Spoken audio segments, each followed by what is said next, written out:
আসসালামু আলাইকুম সুপ্রিয় শিক্ষার্থীরা, আশা করি সবাই করোনাকালীন এই সময়ে ঘরেই আছো, সুস্থই আছো, সবাই নিজ নিজ পরিবারের সাথে আছো। এই মুহূর্তে যারা আমার এই অনলাইন ক্লাসটি দেখতে পাচ্ছ বা দেখছো, সবার প্রতি একটাই অনুরোধ, এই সময়টা কাজে লাগাও। ঘরে বসে না থেকে, ঘরে সময়টা নষ্ট না করে তোমার যা যেই টপিকগুলো আমরা পড়াচ্ছি সেগুলো নোট করে ফেলো। বই তো তোমার কাছে রয়েছেই। পৃথিবীর সবচাইতে ইম্পর্ট্যান্ট শিক্ষা হচ্ছে স্বশিক্ষা। তুমি নিজে যদি শিক্ষিত, নিজে নিজে যদি পড়ে যদি কিছু শিখতে পারো, তাহলে সেটাই তোমার অর্জন। তো আশা করি তোমরা ঘরে বসে তোমাদের পড়াশোনাটা কন্টিনিউ রাখবে। সেকেন্ড আরেকটি কথা তোমাদেরকে বলতে চাই, সেটি হচ্ছে এই সময়টি তোমাদের জন্য খুব বেশি ইম্পর্ট্যান্ট। তোমরা চাইলে এই সময়টিকে এখন কাজে লাগাতে পারো। যদি জিজ্ঞেস করো সেটি কিভাবে, সেটি হচ্ছে তোমরা জানো যে তোমরা অ্যাডমিশন টেস্ট দিবা, একটা সময় হলেও, পরিস্থিতি স্বাভাবিক হলেও তোমরা অ্যাডমিশন টেস্টে অংশগ্রহণ করতে হবে। আর অ্যাডমিশন টেস্ট অংশগ্রহণ করা ছাড়া আসলে অটো পাস বা সরকার চাইলে তোমাদেরকে পাস হয়তো করাতে করাতে পারবে বা পাস দিতে পারবে, কিন্তু অ্যাডমিশন টেস্ট তোমাকে ফেস করতেই হবে। কারণ অ্যাডমিশন টেস্ট ছাড়া তোমাকে সঠিকভাবে মূল্যায়ন করে ইউনিভার্সিটিতে, পাবলিক বিশ্ববিদ্যালয়গুলোতে স্থান করে দেওয়াটা এতটা সহজ নয়। সুতরাং এখন চাইলে তোমরা ঘরে বসে ইউসিসি কিংবা অন্যান্য যে কোচিং সেন্টারগুলো রয়েছে সেগুলোর পুরাতন বই থাকে, পুরাতন কোনো বড় ভাই বা বড় বোনের পরিচিত বা নিজের বন্ধুবান্ধব পরিচিত যদি কেউ থাকে যে পুরাতন বই রয়েছে, তাদের কাছ থেকে বইগুলো সংগ্রহ করে এখন পড়ে ফেলতে পারো। দেখে রাখতে পারো যে প্রশ্নের প্যাটার্নটা কেমন হয়, কীভাবে পরীক্ষায় আসে। সেই বিষয়গুলো তোমরা অবশ্যই অবশ্যই খেয়াল করে অগ্রসর হতে পারো।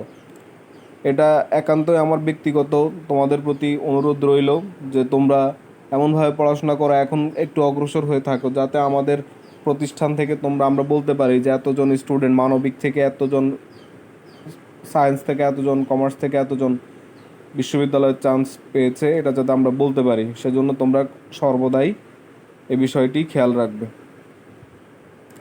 তো আজকে আমাদের 4 নাম্বার চ্যাপ্টার ওয়েব ডিজাইন এবং HTML, এই অধ্যায়ের 4 নাম্বার অধ্যায়ের আমরা আজকে যে টপিকটি আলোচনা করব, তোমাদেরকে আগেই বলেছি এই চ্যাপ্টার থেকে সবসময় এক সেট প্রশ্ন হয়ে থাকে। তবে এই যে এবার যারা 2021 সালে যারা পরীক্ষার্থী ছিল, 2021 সালে যারা পরীক্ষার্থী ছিল, তাদের ক্ষেত্রে এখান থেকে হয়তো 2 সেট প্রশ্ন বা 3 সেট প্রশ্ন হতে পারতো। তবে যদি সব কিছু স্বাভাবিক থাকে, ফুল সিলেবাসে যদি পরীক্ষা হয়, তাহলে এখান থেকে টোটাল এক সেট প্রশ্ন যদি হয়, এক সেট প্রশ্ন হতে পারে। এক সেট প্রশ্ন যদি হয়, তাহলে এই এক সেট প্রশ্ন এখান থেকে সাধারণত গ এবং ঘ প্রশ্নে, মানে আমরা গ এবং ঘ প্রশ্নে যে 7 মার্কস, 3 মার্কস এবং 4 মার্কস, এই 7 মার্কসের প্রশ্নগুলো আসে সাধারণত HTML কোডিং থেকে।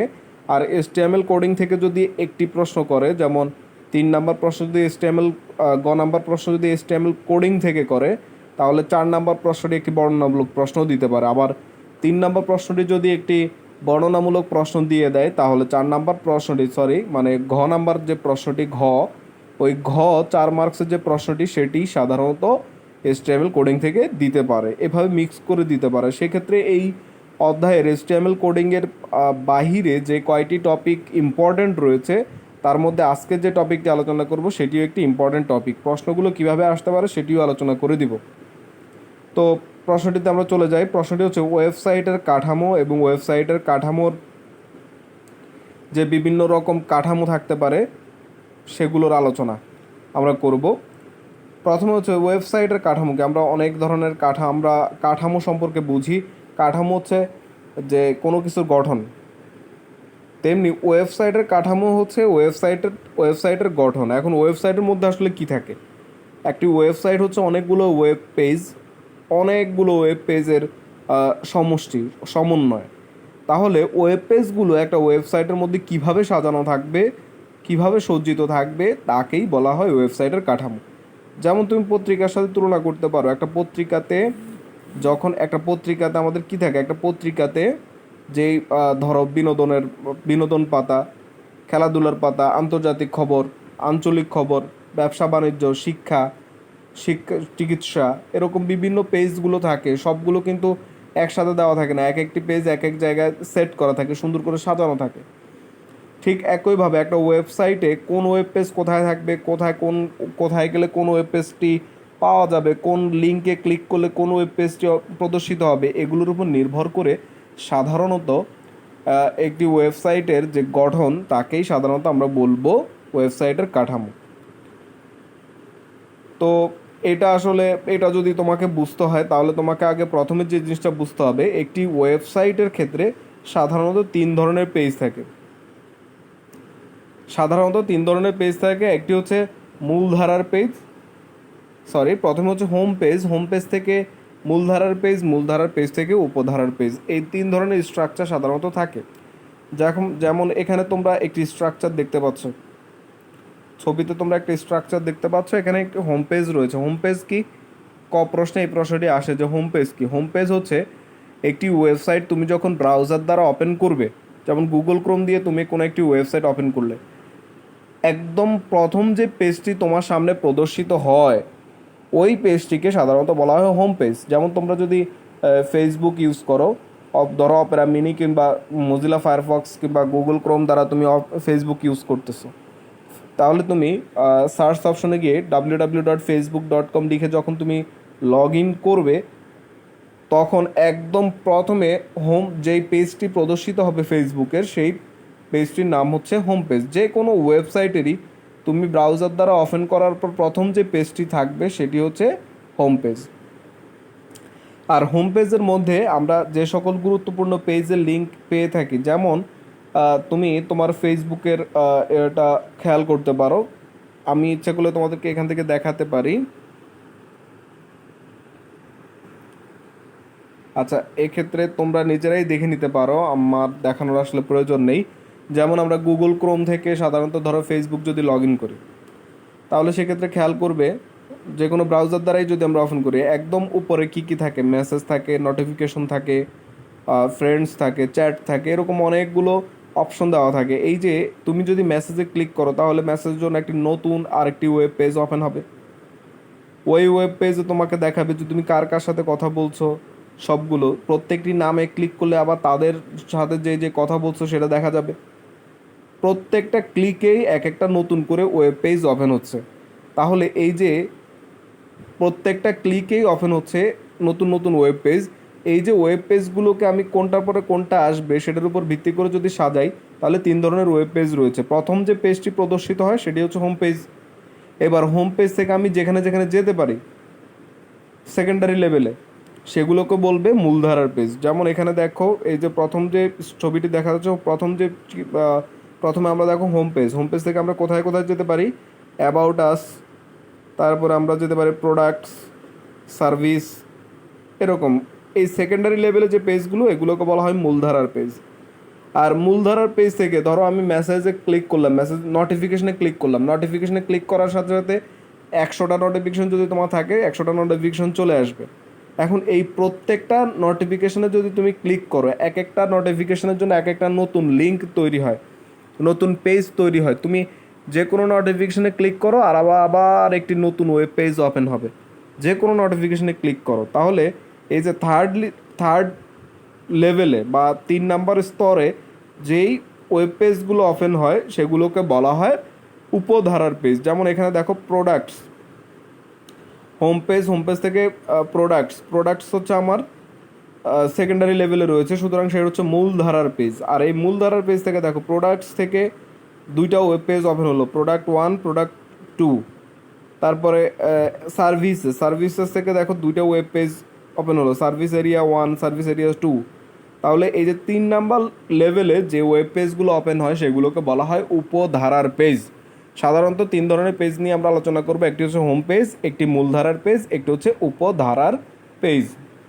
তাহলে এই 3 ধরনের পেজ সম্পর্কে, ওয়েব পেজ সম্পর্কে আমরা ধারণা পেলাম। আবার আমরা ফিরে যাই, আমরা আজকে যে 4টি কাঠামো নিয়ে কথা বলবো সেটা হচ্ছে ট্রি বা হায়ারার্কিক্যাল, লিনিয়ার বা রৈখিক কাঠামো, নেটওয়ার্ক বা ওয়েব লিঙ্কড কাঠামো, এবং শেষটি হচ্ছে হাইব্রিড বা কম্বিনেশনাল কাঠামো। তো প্রশ্নগুলো কিভাবে আসতে পারে দেখো, আমি একটি ডেমো দিয়েছি। যেমন চিত্র 1, এটা উদ্দীপক 1-এ থাকতে পারে। চিত্র 2, এই কাঠামোটি উদ্দীপক 2-এ থাকতে পারে। তোমাকে বলতে পারে, প্রশ্নে তোমাকে বলতে পারে যে উদ্দীপকের কোন কাঠামোটি ব্যবহার বেশি উপযোগী।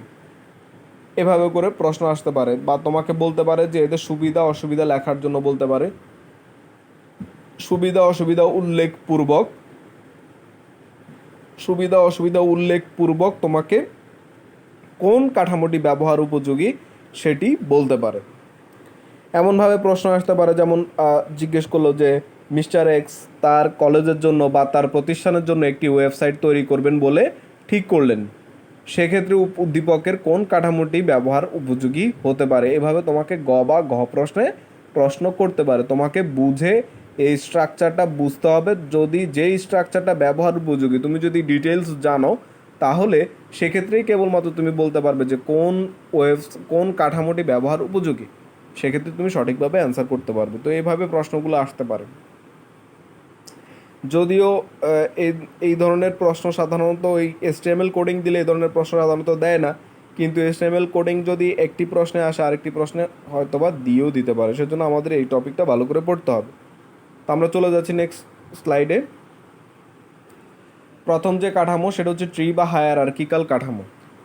এই ধরনের কাঠামোতে সাধারণত হোম পেজ থেকে অন্য সকল পেজে যাওয়ার ব্যবস্থা থাকবে। তার মানে যে সকল তোমরা অনেক অনেক অনেক ওয়েবসাইট তোমরা প্রতিদিনই ভিজিট করো, ফেসবুক না শুধু, যে কোনো তোমরা অনেক ওয়েবসাইটেই ভিজিট করো, তোমাদের প্রয়োজনে তোমরা অনেক পেজই ভিজিট করো। এখন চিন্তা করো, যেই ধরনের ওয়েবসাইটের ক্ষেত্রে তুমি ঢুকলেই প্রথমে হোম পেজ থেকে তোমাকে অন্য পেজগুলোতে যেতে হয়। মানে হোম পেজ শুরুটা কিন্তু একটা পেজ দিয়ে হচ্ছে। শুরুটা যদি একটা পেজ দিয়ে হয়, মানে হোম পেজ থেকে তুমি যদি অন্য পেজগুলোতে যেতে হয়, সরাসরি উপধারার পেজে মানে 3 নাম্বার স্তরে যে পেজগুলো সেগুলোতে যাওয়া যায় না। সরাসরি হোম পেজ থেকে তারপরে তোমাকে যদি যেতে হয় মূলধারার পেজ থেকে উপধারার পেজ হয়ে তোমাকে যদি যেতে হয়, তাহলে ওই কাঠামোটাকে বলবে ট্রি বা হায়ারার্কিক্যাল কাঠামো। এখন তোমার মনে প্রশ্ন আসতে পারে যে স্যার এটার নাম এমন হলো কেন? এটা অনেকটা গাছের সাথে মিলে। যেমন আমরা গাছে যদি উঠতে যাই, ঢাল বাই ঢাল আমাকে উঠতে হবে, আবার নামার সময়ও ঢাল বাই ঢাল নামতে হবে। উঠা এবং নামার ক্ষেত্রে আমরা ধাপে ধাপ অনুসরণ করি। সিঁড়িতে ওঠার ক্ষেত্রেও আমরা ধাপে ধাপ অনুসরণ করি। ওঠার সময় এক সিঁড়ি করে উঠি, নামার সময় এক সিঁড়ি করে নামি। এটা অনেকটা সোপান আকার বা সিঁড়ির সাথে তুলনা করা যায়। সেজন্য এটাকে বলা হয় হায়ারার্কিক্যাল কাঠামো বা ট্রি কাঠামো। হায়ারার্কিক্যাল মানে সোপান আকার। তাহলে এই কাঠামোর কী কী সুবিধা থাকতে পারে, অসুবিধা কী থাকতে পারে তুমি বের করার চেষ্টা করো। যেমন হোম পেজ থেকে মূলধারার পেজ থেকে উপধারার পেজে আসতে হয়, তাহলে নিশ্চয়ই এটি একটি সময় সাপেক্ষ ব্যাপার।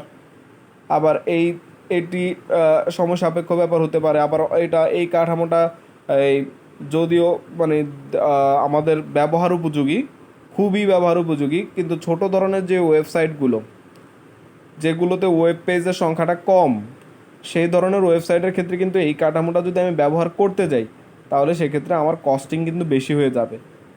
সেজন্য আমাকে বড় ধরনের ওয়েবসাইটের ক্ষেত্রে, যে সকল ওয়েবসাইট বড়, ওয়েব পেজ অনেক থাকে, সে সকল ক্ষেত্রেই কেবলমাত্র আমি এই স্ট্রাকচারটা ফলো করতে পারি। তাহলে বড় ধরনের ওয়েবসাইটের ক্ষেত্রে ব্যবহার উপযোগী হতে পারে। তবে বড় কিংবা ছোট যেই ধরনের ওয়েবসাইটে আমরা সাধারণত এই কাঠামো ব্যবহার করি না কেন, এই কাঠামোটা ব্যবহার কিছুটা হলেও ব্যয় সাপেক্ষ। তো এ গেল ট্রি বা হায়ারার্কিক্যাল কাঠামো নিয়ে কথা। তারপর আমরা চলে যাব লিনিয়ার বা রৈখিক কাঠামোতে। তোমরা ফেসবুক যদি তোমরা এই যে মজিলা ফায়ারফক্স বা গুগল ক্রোম এই ধরনের ব্রাউজার দিয়ে যদি তোমরা ব্যবহার করে থাকো, তাহলে তোমরা যদি প্রোফাইল থেকে ফটোতে যদি ক্লিক করো, ধরো আমার প্রোফাইল থেকে তুমি আমার ফটো দেখবে, ধরো আমার 200টি ফটো রয়েছে, তাহলে তুমি যে কোনো একটি ফটোতে ক্লিক করো। ক্লিক করার পর ওই ছবিটির জন্য আবার একটি নতুন করে ওয়েব পেজ ওপেন হবে। এই যে ছবিটি যে ওপেন হবে, সেখান থেকে তুমি আবার ব্যাক অ্যান্ড ফোর্থ মানে পরের ছবিতে যদি যেতে চাও, তাহলে কিন্তু তোমাকে আবার ব্যাক করে আগের পেজে আসতে হবে। ওইখান থেকে আবার 3 নাম্বার ছবিতে ক্লিক করলে তুমি 3 নাম্বার পেজে চলে যাবে। আবার পরের ছবিতে যাবে, তাহলে আবার পেছনে সামনে আসতে হবে, এসে আবার ব্যাক করে যেতে হবে। তাহলে এভাবে যেই কাঠামো যেই ওয়েবসাইটের ক্ষেত্রে ওয়েব পেজগুলোতে নেক্সট প্রিভিয়াস এভাবে যাওয়া লাগে। যেমন তুমি 2 নাম্বার পেজে গেছো, ধরো এখানে পেজ 1, পেজ 2, পেজ 3, পেজ 4 4টা পেজ আছে। এখন তুমি ধরো এখানে 4টি পেজ রয়েছে। এই 4টি পেজের মধ্যে প্রথমে তুমি ধরো ফেজ 1 থেকে ফেজ 2-তে যাবে। তাহলে ফেজ 1 থেকে ফেজ 2-তে কীভাবে যাবে? তুমি যদি নেক্সটে ক্লিক করো তাহলে তুমি ফেজ 2-তে চলে গেছো। এখন তুমি আবার ফেজ 1-এ আসতে চাচ্ছ, তাহলে কীভাবে আসবে? প্রিভিয়াস লেখাটিতে ক্লিক করলে আবার তুমি ফেজ 1-এ চলে আসলে। ধরো ফেজ 2 থেকে ফেজ 3-তে যাবে, কিংবা ফেজ 3 থেকে ফেজ 4-এ যাবে, তাহলে কীভাবে যাবে? নেক্সটে ক্লিক করলে তুমি ফেজ 3-তে চলে যেতে পারবে। ফেজ 3 থেকে তুমি আবার নেক্সটে ক্লিক করলে ফেজ 4-এ চলে যেতে পারবে। আবার ফেজ 4 থেকে তুমি ফেজ 2-তে যাবে, ধরো ফেজ 4 থেকে ফেজ 2, তাহলে তোমার কীভাবে আসতে হবে? আগে ফেজ 4 থেকে ফেজ 3, ফেজ 3 থেকে ফেজ 2, প্রিভিয়াসে ক্লিক করলে আবার তুমি ফেজ 2-তে চলে আসবে। আবার খেয়াল করো, ধরো তুমি ফেজ 1 থেকে ফেজ 2-তে যাবে, তাহলে ফেজ 2 থেকে ফেজ 3-তে যাবে, তাহলে নেক্সটে ক্লিক করে আমি ফেজ 3-তে চলে যেতে পারি।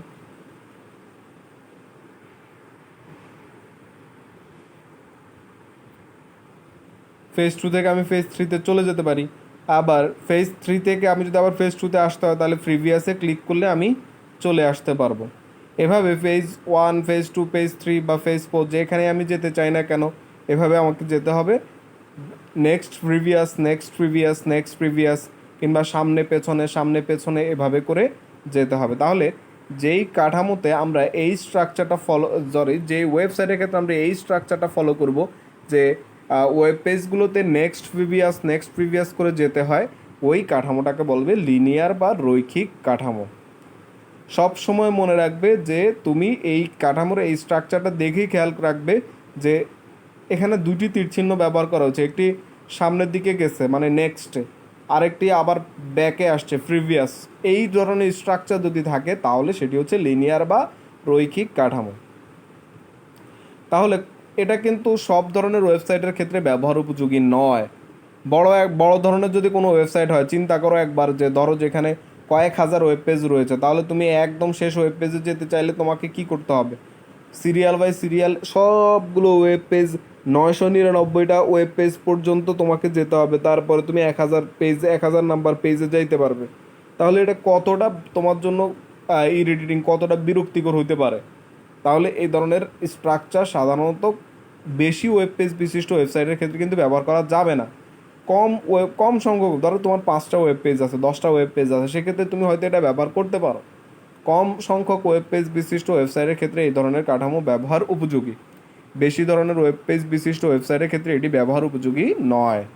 এই ধরনের কাঠামো পরিচালনা করা কম ব্যয় সাপেক্ষ কিন্তু কম আকর্ষণীয়। ব্যয়টা কম, খরচটা কম, সহজ সিস্টেমটা, কিন্তু এটি কম আকর্ষণীয়। এটি সাধারণত ব্যবহারকারীরা এটি ব্যবহার করে ভালো লাগে না, মজা পায় না, সেজন্য এই ধরনের কাঠামোটা কম আকর্ষণীয়, সেজন্য এটি ব্যবহার উপযোগী নয়, ব্যবহার উপযোগী কম।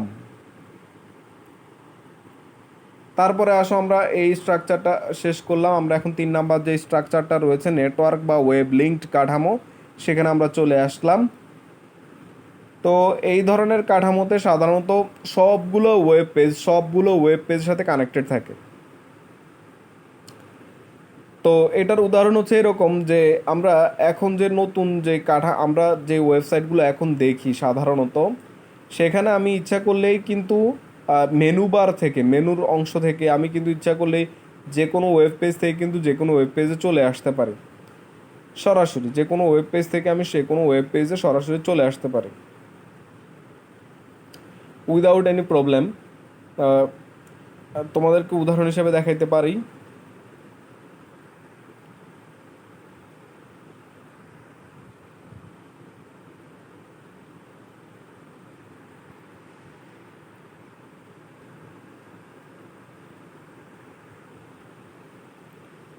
তো এই ধরনের কাঠামোতে সাধারণত সবগুলো ওয়েব পেজের সাথে কানেক্টেড থাকে। আমি যখন যে পেজে যেতে চাই, ধরো এখানে তোমাদেরকে একটি উদাহরণ দেওয়া রয়েছে। ধরো 5টি ওয়েব পেজ বিশিষ্ট আমার একটি ওয়েবসাইট রয়েছে, যেখানে 5টি ওয়েব পেজ রয়েছে।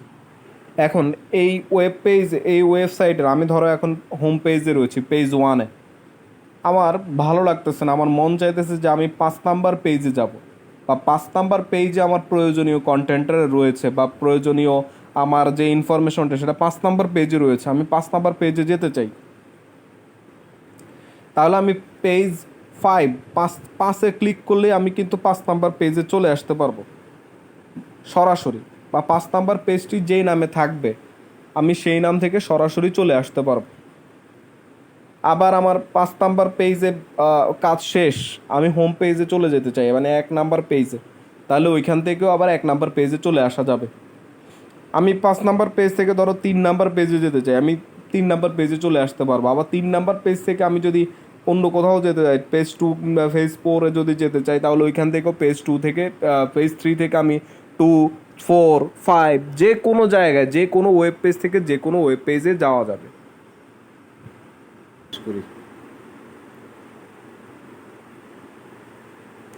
তাহলে আমি যে কোনো ওয়েব পেজ থেকে কিন্তু যে কোনো ওয়েব পেজে চলে যেতে পারবো। পেজ 1 থেকে পেজ 4-এ যেতে পারবো, পেজ 4 থেকে আবার পেজ 3, পেজ 2, যেখানে যেই ওয়েব পেজ আমার প্রয়োজন আমি যে কোনো ওয়েব পেজে চলে যেতে পারবো। সাধারণত এই কাঠামোটা অনেক বেশি উপযোগী। আগের যে 2টা কাঠামো আমরা ব্যবহার করেছিলাম, ট্রি বা হায়ারার্কিক্যাল বা লিনিয়ার বা রৈখিকের চেয়ে এই কাঠামোটা অনেক বেশি ব্যবহার উপযোগী। কারণ প্রথম যে কাঠামোটা ছিল ট্রি, সেখানে আমি কিন্তু যে কোনো ওয়েব পেজ থেকে যে কোনো ওয়েব পেজে যেতে পারতাম না। হোম পেজ থেকে আমাকে মূলধারার পেজ থেকে উপধারার পেজ হয়ে আসতে হতো। সরাসরি হোম পেজ থেকে উপধারার পেজ আমি আসতে পারতাম না, ওইখান থেকে আমাকে মূলধারার পেজ হয়ে উপধারার পেজে আসতে হতো। সেকেন্ড যে স্ট্রাকচারটি রয়েছিল লিনিয়ার বা রৈখিক, সেখানেও ঠিক আমি একদম 1 নাম্বার পেজ থেকে 4 নাম্বার পেজে আসতে পারবো না, আমাকে ফেজ 2 হয়ে নেক্সট ফেজ 3 নেক্সট দিয়ে আবার ফেজ 4-এ আসতে হতো, আবার প্রিভিয়াস দিয়ে ফেজ 3, প্রিভিয়াস দিয়ে ফেজ 2, প্রিভিয়াস দিয়ে ফেজ 1-এ যেতে হতো। তাহলে এভাবেও আমি এই কাজটা করতে পারতাম না। আমার কন্টেন্ট যদি 5 নাম্বার পেজে হয় তাহলে আমাকে 5টা পেজে যেতে হতো। কিন্তু এই কাঠামো যেহেতু সবগুলো ওয়েব পেজের সাথে যুক্ত থাকে, আমি যেখানেই আমার যেই পেজটাই আমার প্রয়োজন হোক না কেন আমি সেখানেই চলে যেতে পারবো, কোনো সমস্যা নেই। তাহলে এই কাঠামোটা আমার অনেক বেশি উপযোগী একটি কাঠামো। সবগুলো পেজ থেকে আমি যে কোনো ওয়েব পেজ থেকে যে কোনো ওয়েব পেজে চলে যেতে পারবো। এখানে একটু টাইপিং মিস্টেক রয়েছে। সবগুলো বইয়ের পেজ হবে না, সবগুলো ওয়েব পেজ হবে। সবগুলো ওয়েব পেজের সাথে সংযুক্ত থাকে বলে সবগুলো ওয়েব পেজ থেকে আমি যে কোনো ওয়েব পেজ থেকে যে কোনো ওয়েব পেজে সহজে যেতে পারবো। তো এই ধরনের কাঠামো সাধারণত খুবই ব্যবহার উপযোগী। বড় ধরনের ওয়েবসাইট কিংবা ছোট ধরনের ওয়েবসাইট সকল ক্ষেত্রে এই ধরনের কাঠামোটা খুব বেশি ব্যবহার উপযোগী। কিন্তু সমস্যা হচ্ছে এটি একটি ব্যয় সাপেক্ষ ব্যাপার, নিশ্চয়ই একটু ব্যয় সাপেক্ষ হবে। কিন্তু আগের যে 2টি কাঠামো দেখিয়েছি সেই 2টি কাঠামোর তুলনায় এটি অনেক বেশি উপযোগী। কেন উপযোগী সেটি তোমাদেরকে ব্যাখ্যা করে বুঝাই দিলাম। এখন যদি উদ্দীপকে এটিও এর একটি নেটওয়ার্ক কাঠামোও দেওয়া থাকে, তাহলে তোমাকে যদি বলে যে কোনটি বেশি ব্যবহার উপযোগী, এই 3টি কাঠামোর মধ্যে অবশ্যই এই নেটওয়ার্ক বা ওয়েব লিঙ্ক কাঠামোটা বেশি উপযোগী হবে। এবার আসো আমি 4 নাম্বার যে কাঠামোটি রয়েছে, হাইব্রিড বা কম্বিনেশনাল কাঠামো। যে কোনো 2টি কাঠামো যদি একত্রে থাকে, যে কোনো 2টি কাঠামো হতে পারে, যেমন ট্রি লিনিয়ার এবং নেটওয়ার্ক এবং ট্রি, যে কোনো 2টি যদি একত্রে থাকে তাহলে সেই কাঠামোটাকে বলবে হাইব্রিড বা কম্বিনেশনাল কাঠামো। তো আসার কথা হচ্ছে, বর্তমানে যতগুলো ওয়েবসাইট রয়েছে সাধারণত ইউজার ফ্রেন্ডলি ওয়েবসাইট, যেগুলো ব্যবহারকারীরা দেখতে ভালো লাগে, ব্যবহার করতে ভালো লাগে, এই ধরনের ওয়েবসাইটের ক্ষেত্রে সাধারণত এই কাঠামোটি ব্যবহার করা হয়। কারণ এটি সবচাইতে ফ্লেক্সিবল, সবচাইতে ব্যবহার উপযোগী। আমার একটা কাঠামোর মধ্যে, একই ওয়েবসাইটের মধ্যে আমি 2-3টা কাঠামোটা ব্যবহার করতে পারবো, এবং যেখানে যেটা প্রয়োজন সেই ধরনের কাঠামো ব্যবহার করতে পারবো আমার যখন যেটা প্রয়োজন হচ্ছে। এবং আমি এই যে এতটা ফ্লেক্সিবল হওয়ার কারণে আমার এটা ব্যবহার অনেক উপযোগী। যে কোনো ওয়েবসাইটের ক্ষেত্রেই আমি একই কাঠামোর মধ্যে 2-3টা কাঠামো ব্যবহার করতে পারবো আমার প্রয়োজন অনুসারে। তাহলে অবশ্যই এটি অনেক উপযোগী একটি কাঠামো। ওই একই সমস্যা, সেটা হচ্ছে এটি তৈরি করতে হলে দক্ষ ডেভেলপারের প্রয়োজন। এই ধরনের কাঠামো বিশিষ্ট ওয়েবসাইট তৈরি করতে গেলে দক্ষ ডেভেলপার প্রয়োজন এবং খরচ অবশ্যই একটু বেশি হবে, তবে অনেক বেশি উপযোগী হবে। আমি যে কোনো ওয়েব পেজ থেকে যে কোনো ওয়েব পেজে চলে যেতে পারবো। এখন এখান থেকে তোমার একটি প্রশ্ন আসতে পারে এভাবে, ঠিক যেমন উদ্দীপকে তোমাকে এই দুটি চিত্র দিল। প্রথম চিত্রটি কী ধরনের কাঠামো আশা করি তোমরা এখন বলতে পারবে। দেখো ওই যে দুটি তীর চিহ্ন দেওয়া আছে, একটি পেজ 1 থেকে পেজ 2-তে গেল, পেজ 2 থেকে পেজ 3-তে গেল, আবার ব্যাক করে পেজ 3 থেকে পেজ 2, পেজ 2 থেকে পেজ 1। তার মানে এটি লিনিয়ার বা রৈখিক কাঠামো চিত্র 1। এবং চিত্র 2 দিক কী ধরনের কাঠামো, একটা পেজ থেকে যদি শুরু হয়, যেমন পেজ 1 থেকে শুরু হয়েছে, কিন্তু পেজ 1 থেকে পেজ 2, পেজ 3, পেজ 2 থেকে আবার পেজ 4, পেজ 5, তাহলে একটা ওয়েব পেজ থেকে যদি শুরু হয় তাহলে সেই কাঠামোটা কী ধরনের কাঠামো? অবশ্যই তোমরা এখন বলতে পারবে ট্রি বা হায়ারার্কিক্যাল কাঠামো। তাহলে চিত্র 2 হচ্ছে ট্রি বা কাঠামো, ট্রি বা হায়ারার্কিক্যাল কাঠামো। এখন তোমাকে যদি প্রশ্ন করে যে এই দুইটি কাঠামো মিলে অন্য কোনো কাঠামো, দুইটি কাঠামোকে একত্রে যুক্ত করে কোনো কাঠামো তৈরি করা সম্ভব কিনা, এখন তোমার উত্তর হওয়া উচিত হ্যাঁ, অবশ্যই সম্ভব। কেন সম্ভব? কারণ আমরা একটু আগে বলেছি যে কোনো দুইটি কাঠামো একত্রে যুক্ত হলেই তাকে বলবে হাইব্রিড বা কম্বিনেশন কাঠামো। এখানে দেখো শুরুটা কিন্তু একটা পেজ থেকে, হোম পেজ। এখন এই হোম পেজ থেকে যদি একটা পেজ থেকে শুরু হয় তাহলে সেটি ট্রি কাঠামো। পেজ 1 হোম পেজ থেকে আমি দুইটা পেজে গেলাম, সাব পেজ, দুইটা সাব পেজ। এবার সাব পেজ, প্রথম সাব পেজের সাথে দুইটা ওয়েব পেজ রয়েছে এবং সেকেন্ড যে সাব পেজ রয়েছে তার সাথে আবার দুটি সাব পেজ রয়েছে। এখন আমি এই যে এই 3 নাম্বার স্তরে যে সাব পেজগুলো রয়েছে তাদের সাথে আবার কিন্তু একটা লিনিয়ার কাঠামো আমি তৈরি করে দিয়েছি, যে পেজ 1 থেকে পেজ 2, পেজ 2 থেকে পেজ 3, পেজ 3 থেকে পেজ 4, আবার পেজ 4 থেকে পেজ 3, পেজ 3 থেকে পেজ 2, পেজ 2 থেকে পেজ 1-এও যাওয়া যাবে। তাহলে ট্রি এবং লিনিয়ার কাঠামো এখানে একত্রে আছে। তাহলে সুতরাং এটি একটি কী ধরনের কাঠামো? হাইব্রিড বা কম্বিনেশনাল কাঠামো। তাহলে তোমার প্রথম উত্তর হওয়া উচিত হ্যাঁ, উদ্দীপকের দুইটি চিত্র একত্রে একটি ওয়েব কাঠামো গঠন করতে পারে এবং সেটি হচ্ছে হাইব্রিড বা কম্বিনেশনাল কাঠামো। তো এইভাবে তোমাকে প্রশ্ন যদি আসে ব্যাখ্যা করতে হবে। আশা করি তোমরা এই যে কাঠামোগুলো 4টা কাঠামো দেখালাম, তোমরা এই 4টা কাঠামো অবশ্যই আমি যেভাবে খুব সুন্দর করে সুশৃঙ্খলভাবে দেখিয়েছি এভাবে নোট ডাউন করে নেবে, বইটাও পড়ে নিতে পারো। সবাইকে অনেক ধন্যবাদ আজকের ক্লাসে। সবাই ভালো থাকো, সুস্থ থাকো এবং এই প্রশ্নটি নোট করে ফেলবে। ধন্যবাদ সবাইকে।